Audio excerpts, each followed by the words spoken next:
Alright, welcome back to Master Guitar, where we will learn how to master guitar. We're going to be starting something a little different for a while. Have a big cup of coffee for this. This is not so much a coffee talk as it is a master guitar. It's important for musicians to know how to master their recording software. This is called a DAW, or Digital Audio Workshop, and that's what you record yourself with. So when I'm recording on my computer screen now, and I'm going to put the two of them together, this is Ableton Live. So what I'm going to be doing is I'm going to be trying a series of DAWs over the next few weeks. Basically, I'm going to, in no order of preference, I'm going to start basically alphabetically. So I'm going to try some, so that way you can decide. I'm not going to come out and say which one's the best, because your needs may be different from mine. So let me explain my workflow first and see if this will make any sense to you. My workflow is that on my first album, my only album that's out right now, I've done some recording and stuff like that, but none of that stuff in the past is available at all. The only thing that's available is my album Countdown to Armageddon, and that was a very unique album.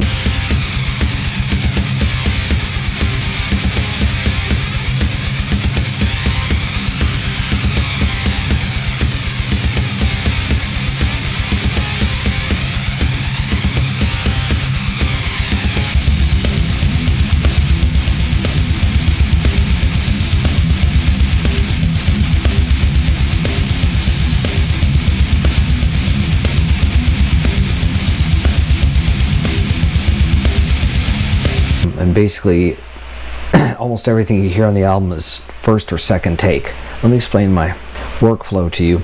And the way I did my first album was, everything I did was I bought RiffWorks Standard, which was $49, and I recorded everything on that, and then I exported it all out as waves into Reaper. I did all my edits, did some producing work on it, and then I dumped a whole bunch of VSTs on there. It was one of those things where I needed the synths to be able to know what I was going to play on the guitar, and I needed the guitars to know what I was going to play on the synths, so I had to do everything through RiffWorks.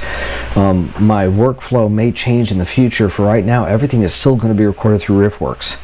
I love RiffWorks, it is amazing, but they haven't updated the program in many years. They're putting all their focus right now, you know, when you've got money coming in on one product but not on another, you have to, market says you have to focus on the one product, and they've got the drum core, which is phenomenal. I may end up getting the drum core plugin, it's a VST plugin that accesses all of their RiffWorks instant drummers. It just bypasses the RiffWorks thing, just in case we ever get to a point where they discontinue RiffWorks. But RiffWorks is an astounding songwriting tool. So what I'm going to do is, I'm going to do for this shootout is I'm going to do a DAW shootout. What I'm going to do is I'm going to use a series of ones. If I do this way, you may look at, you know, Ableton and say, I want Ableton. I thought Ableton did better for my workflow. Or you may look and you may say, I think FL Studio was what I needed. If you're more loop oriented, I'm not loop oriented. I'm not loop oriented at all. You could look at the workflow that I use in RiffWorks, and you could say that, well, brother, that is entirely loop oriented. But when you're talking loop oriented, normally what it means in a DAW is that you're going to drag and drop existing loops, or you'll make a beat. You'll make some beats and throw that in there, and that's going to be the start of it. I'm not deciding what's the best one. I'm going to decide which one is the one I want to use, and I'm pretty much sure I know which one it is, but I'm going to try 3 or 4 of them. I'm looking at Waveform, Traction, FL Studio, may use that one, may not use that one, and of course Persona Studio 1, and Ableton Live, and maybe Steinberg Cubase. We'll see.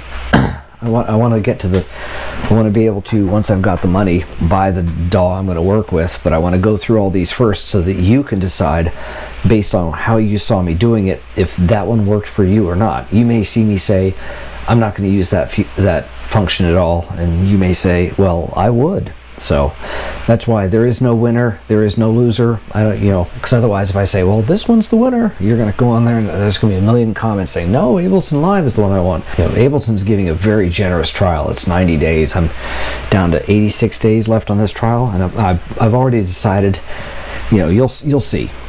So let me take you through it. So I'm going to go over here.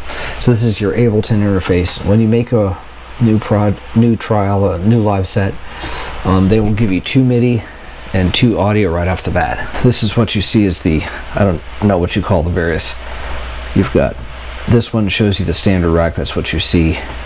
And then this one is where you actually build your waveform. So let's I'm gonna put the headphones on and look stupid, but all right, so let's go ahead and listen to this.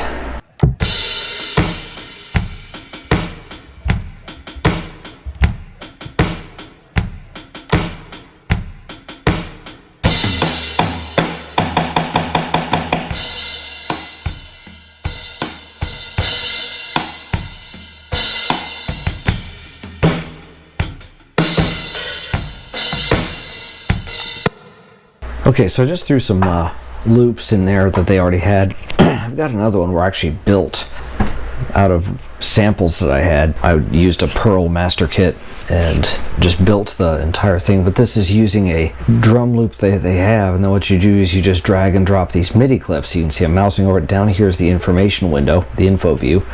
So I go here, you can see this is a MIDI clip, this is another MIDI clip, this is another MIDI clip. And so if you were to click on this,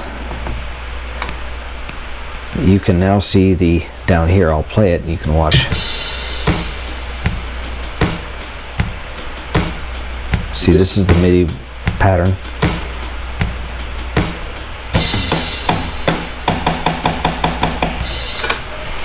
Okay, so let's just say I took some samples.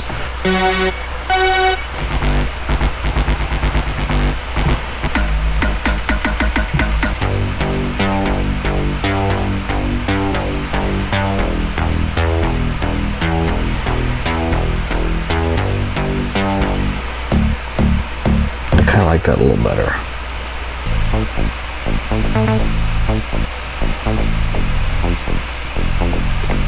Let's try that, see how that sounds.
Alright, so there you go. You got to see a little bit of it. And then, right, this is my drum bus. And you can see here, clicking on this, I've got, this is my reverb. And then here's my EQ. This is the EQ I set for it. I understand you probably can, I just need to poke with this to find out. But anyway, what I'm going to do is I'm going to poke with this a little bit more. I'll come back and film a part 2 in this showing you how I was able to do that. But this is just so far all these: show hide track delays, show hide crossfader section, show hide performance impact. So I'm not having any performance impact on this at all, so this is pretty good. These are all my tracks, and all I got to do is drag files and devices in there. So I can actually take this one right here, throw that right there, cursor right there, so you can hear it, and we'll play it.